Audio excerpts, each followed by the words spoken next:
শাবান মাস আসলে, রজব মাস আসলে সাহাবারা কি করতেন আসুন আমরা দেখি কিভাবে তারা রমাদানকে ওয়েলকাম জানাতেন। আমার প্রিয় ভাইরা, এই কোরআন নাজিল হয়েছে এই রমাদান আল মুবারক, এই বরকতময় মাসে। তাই আমাদের উচিত এই মাসে আসন্ন যে রমাদান আল মুবারক, এই রমাদানে কোরআনের সাথে নিজেদের সম্পর্ককে বাড়ানো। আমরা কি আসন্ন রমাদানে কোরআনের সাথে আমাদের অ্যাটাচমেন্ট, সম্পর্ক বাড়াতে চাই? চান সবাই? আল্লাহ তাআলা ইরশাদ করছেন, শাহরু রমাদানাল্লাযী উনজিলা ফীহিল কুরআনু হুদাল লিন্নাস ওয়া বাইয়িনাতিম মিনাল হুদা ওয়াল ফুরকান। আল্লাহ বলেন, রমাদান এমন একটা মাস যে মাসে কোরআন নাজিল করা হয়েছে। আর এই কোরআন হচ্ছে বিশ্ব মানবের জন্য পথ নির্দেশিকা, হেদায়েতের সুস্পষ্ট বর্ণনা এবং সত্য মিথ্যা পৃথক করার আসমানি মানদণ্ড রূপে জামিনে আমাদের জন্য কোরআন নাজিল করেছে কে? আওয়াজ করে বলেন তো, আল্লাহর নাজিল করা এই কোরআনে কোনো ভুল আছে? সবাই বলেন নাই। সবাই বললে এতটুকু আওয়াজ হয় আমি বিশ্বাস করি না। গলা ছেড়ে দিয়ে বলেন, আল্লাহর নাজিল করা এই সর্বশেষ আসমানি কিতাব আল কোরআনে কোনো ভুল আছে? সন্দেহ আছে? সংশয় আছে? বিয়ন্ডলেস, বাউন্ডলেস, বটমলেস এমন কিতাব যেটা পড়ে গবেষণা করে এর তথ্য, উপাত্ত, ইনফরমেশন, লেসন নিয়ে শেষ করা যায় না। সুবহানাল্লাহ। আল্লাহ বলেন, এই কোরআনকে আমি রমাদানে নাজিল করেছি, যেটা বিশ্ব মানবের জন্য পথ নির্দেশিকা। এতে আছে হেদায়েতের সুস্পষ্ট বর্ণনা আর সত্য মিথ্যা পার্থক্য করার মানদণ্ড, কোনটা সত্য কোনটা মিথ্যা এটা কোরআন দিয়ে ডিফারেন্সিয়েট করা যায়। কোরআন হচ্ছে ফুরকান, to differentiate between right and wrong. কোনটা সত্য কোনটা মিথ্যা, কোনটা ভুল কোনটা নির্ভুল, এটা কোরআন দিয়ে যাচাই করা যায়। চিল্লায় বলেন ঠিক কিনা? এজন্য এই কোরআন দিয়ে আমাদের জীবন সাজাতে হবে। কোরআন দিয়ে জীবন না সাজালে জীবন আলোকিত হয় না। কোরআন দিয়ে পরিবার না সাজালে পরিবার আলোকিত হয় না। কোরআন দিয়ে সমাজ না সাজালে সমাজটা শান্তিময় হয় না। শুধু দুর্নীতি দমন কমিশন দিয়ে দুর্নীতি বন্ধ করা যায় না। কোরআনের আইন বাস্তবায়ন করা ছাড়া এই সমাজ থেকে দুর্নীতি বন্ধ করা যাবে না। চিল্লায় বলো ঠিক কিনা? আপনি কি জানেন কোরআন নিয়ে কোন ফেরেশতা পৃথিবীতে এসেছিল? জানেন? ফেরেশতার নাম কি বলেন তো? জিবরিল আলাইহিস সালাম। একটু খেয়াল করে শুনেন, কান দুটো খরগোশের কানের মতো খাড়া করে আমার দিকে তাকান। সাইয়েদনা জিবরিল কোরআন নিয়ে এসেছেন, ফলে উনি হয়েছেন শ্রেষ্ঠ ফেরেশতা। বিশ্ব নবীর উপর কোরআন নাজিল হয়েছে, তাই তিনি হয়েছেন শ্রেষ্ঠ নবী। রমাদানে কোরআন নাজিল হয়েছে, তাই রমাদান হয়েছে শ্রেষ্ঠ মাস। কদরের রাতে কোরআন নাজিল হয়েছে, তাই কদর হয়েছে শ্রেষ্ঠ রাত।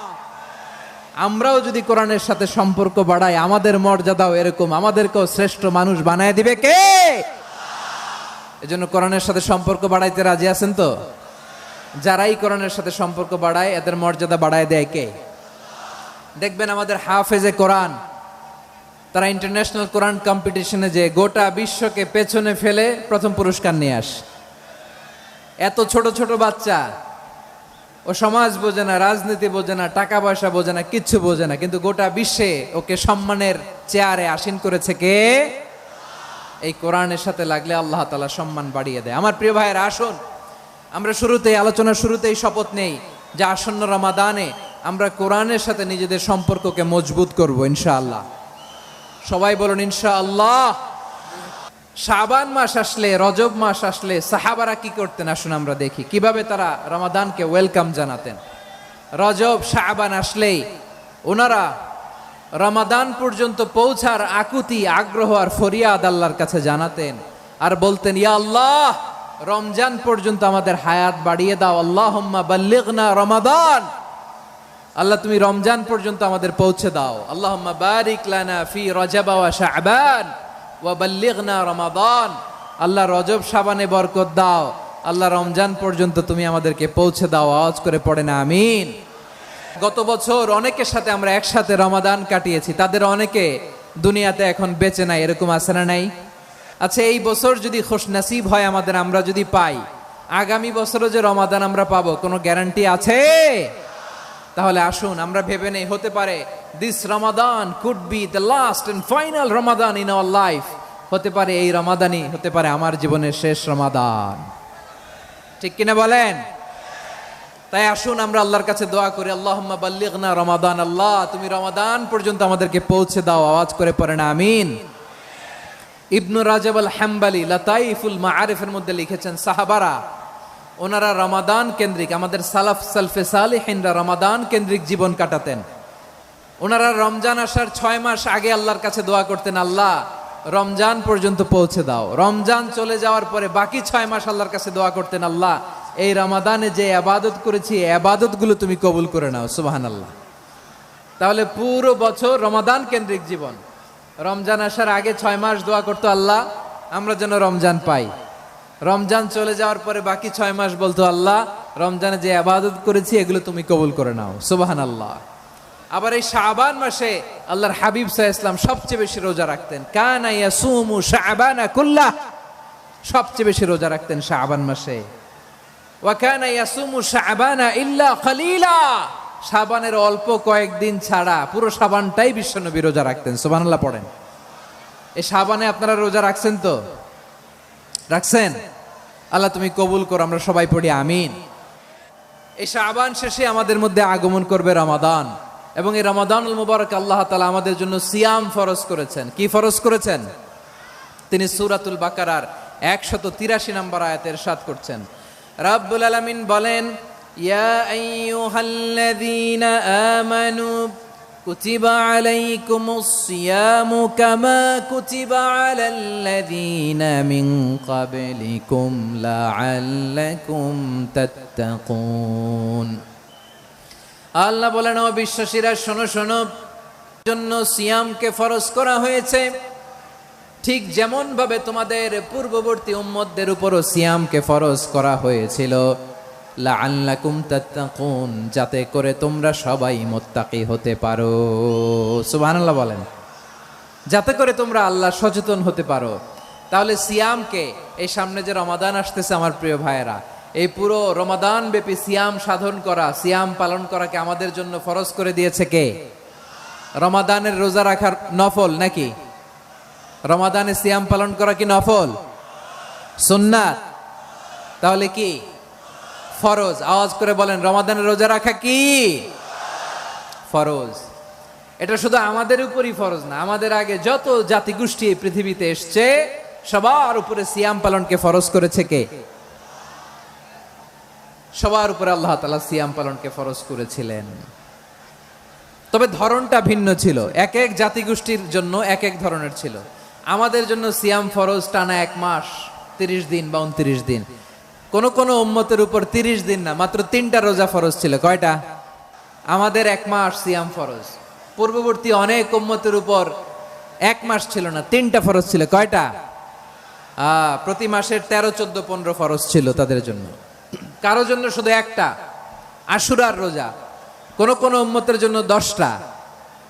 কোন কোন উম্মতের জন্য রোজা ফরজ ছিল মৌনতার রোজা, আরবিতে বলে সওমুল ইনসাত, মানে সারাদিন খেতে পারবে, পান করতে পারবে, স্ত্রীর সাথে মেলামেশা করতে পারবে, কিন্তু কথা বলতে পারবে না। কথা বললেই তাদের রোজা ভেঙে যেতে। পড়েন সুবহানাল্লাহ। কি অদ্ভুত ব্যাপার! মৌন সম্মতির রোজা। যেমনটি সাইয়্যিদাতুনা মারিয়াম আলাইহাস সালাম বলেছেন, ইন্নী নাযারতু লির-রাহমানি সাওমা ফালান উকাল্লিমাল ইয়াওমা ইনসিয়া। তিনি বলেছেন, আজকে আমি রহমানের জন্য, মানে আল্লাহর জন্য রোজা মানত করেছি, আজকে আমি কারোর সাথে কথা বলতে পারবো না। তো রোজা রাখলে কথা বলতে পারবে না কেন? কারণ ওই শরীয়তে রোজার বিধান ছিল সকাল থেকে সন্ধ্যা খেতে পারবেন, পান করতে পারবেন, কিন্তু কথা বলতে পারবেন না। কথা বললেই রোজা ভেঙে যেত। সুবহানাল্লাহ বলেন। তাহলে সব জাতিগোষ্ঠীর উপরে রোজা ফরজ ছিল, কিন্তু ধরনটা ভিন্ন ছিল। মজার ব্যাপার হচ্ছে, আপনি বর্তমানেও বিভিন্ন ধর্মের দিকে তাকান, বৌদ্ধ ধর্ম, হিন্দু ধর্ম, খ্রিস্ট ধর্ম, তাদের মধ্যেও রোজা আছে। ইংরেজরা, খ্রিস্টানরা এটাকে বলে ফাস্টিং। কি বলে? ফাস্টিং। আমাদের হিন্দু ভাইয়েরা বলে উপবাস। তারা কি বলে? উপবাস। আবার এখন আন্দোলনেরও একটা মাধ্যম হয়েছে এটা, না খেয়ে থাকা। এটারে বলে অনশন। এটারে কি বলে? অনশন ধর্মঘট, মানে আমাদের দাবি না মানলে আমরা খাবো না, রোজা রাখলাম, আছে না নাই?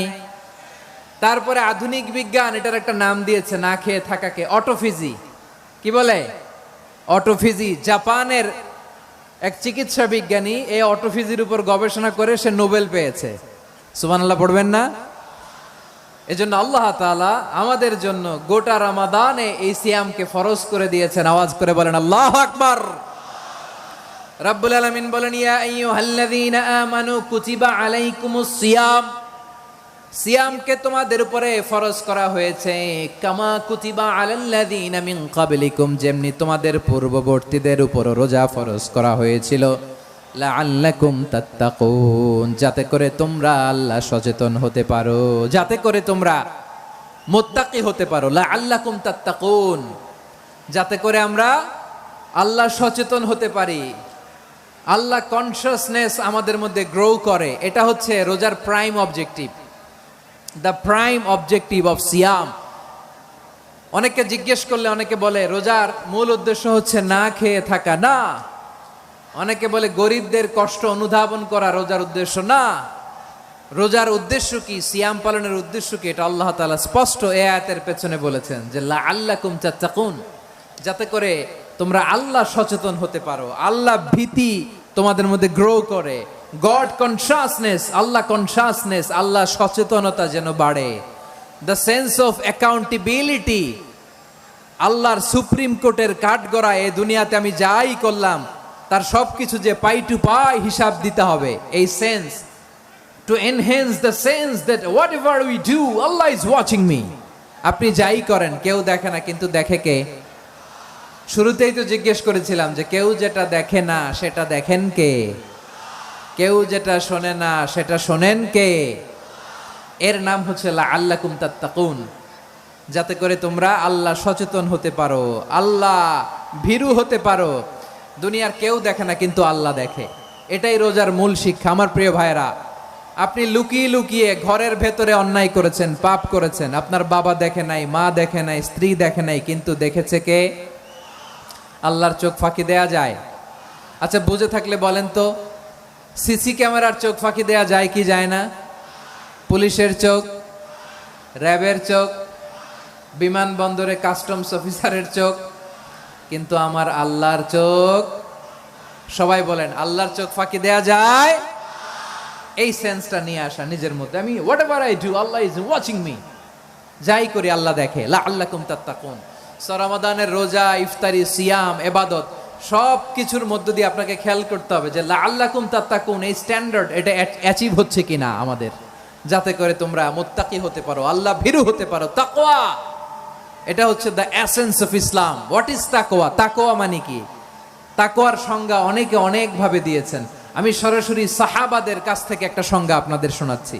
ওমরে ফারুক রাদিয়াল্লাহু তাআলা আনহু উবাই ইবনে কাব রাদিয়াল্লাহু তাআলা আনহুকে জিজ্ঞেস করেছিলেন, ইয়া উবাই মা হুয়া তাকওয়া, হে উবাই তাকওয়া কি? তাকওয়া কাকে বলে? উবাই ইবনে কাব তিনি প্রশ্নের উত্তর না দিয়ে উনিও আবার প্রশ্ন ছুড়লেন। তিনি বললেন, ইয়া আমিরাল মুমিনিন আমা সালাকতা তরিকান যা শাউক, আপনি কি কাঁটাযুক্ত রাস্তা দিয়ে মরুভূমিতে কখনো হেঁটেছেন? যে রাস্তার চারদিকে ক্যাকটাস, গুলমলতার কাঁটা, হেঁটেছেন? ওমরে ফারুক বললেন, নাম হেঁটেছি। বালা, হেঁটেছি। কাইফা আমিলতা, কিভাবে হেঁটেছেন? ওমরে ফারুক বললেন, শাম্মারতু ওয়াজতাহাতু, আমি আমার জামা, জুব্বা আর চাদর আটোসাটো করে গায়ের সাথে এমন ভাবে মিলিয়ে রেখেছি, এমন সাবধানে হেঁটেছি যাতে করে মরুভূমির ক্যাকটাসের গুলমলতার কাঁটা আমার গায়ে বিঁধে না যায়। উবাই ইবনে কাব বললেন, ফাযালিকা হুয়া তাকওয়া, আরে তাহলে আপনি তো ঠিকই জানেন তাকওয়া মানে কি, এটাই তো তাকওয়া। ওই রাস্তা দিয়ে যেভাবে হেঁটেছেন পুরো দুনিয়ার জিন্দেগিটা এইভাবে সাবধানে চলার নামই হচ্ছে তাকওয়া। চিল্লায় বলো ঠিক কিনা? এই দুনিয়াতে পাপ পঙ্কিলতা থাকবে, শয়তানির হাতছানি থাকবে, অপরাধ প্রবণতা থাকবে, নফসের খায়েশ থাকবে, অন্যায়ের হাতছানি থাকবে। সব কিছুকে দোলে মুচড়ে পেছনে ফেলে সাবধান হয়ে এই দুনিয়ার সিরাতুল মুস্তাকিমের পথে চলতে হবে। যেই রাস্তা শুরু হয়েছে দুনিয়াতে, শেষ হয়ে গিয়েছে আল্লাহর জান্নাতের ভেতরে। চিল্লায় বলেন ঠিক কিনা? আমার প্রিয় চাঁপাইনবাবগঞ্জের ভাইয়েরা, এটার নামই তাকওয়া।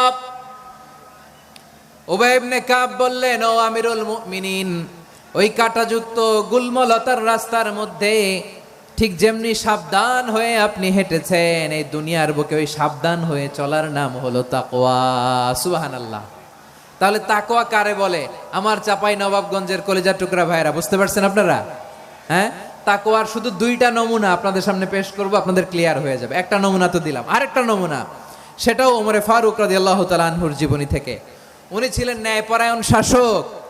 রাত্রিবেলা প্রজাদের কি হাল হাকিকত, কি অবস্থা, ঘুরে ঘুরে প্যাট্রোলিং করতেন পুলিশের মতো। তো সারা রাত প্যাট্রোলিং করে সারা রাত তিনি ঘুরেছেন কার কি অবস্থা দেখে। শেষ রাতে তিনি ফিরে আসতেছেন। তিনি থাকতেন, সহিহ বুখারীতে এসেছে, কানা ইয়াসকুনু ফি আওয়ালিল মদিনা, মদিনার উঁচু এলাকায় থাকতেন। তো ফিরে আসার সময় উনি একটা প্রাচীর বেষ্টিত ঘরের পাশে দুইজন নারীর কথোপকথন শুনতে পেলেন। কয়জন নারীর? দেখি আপনাদের মনোযোগ আছে কিনা, বলেন কয়জন নারীর?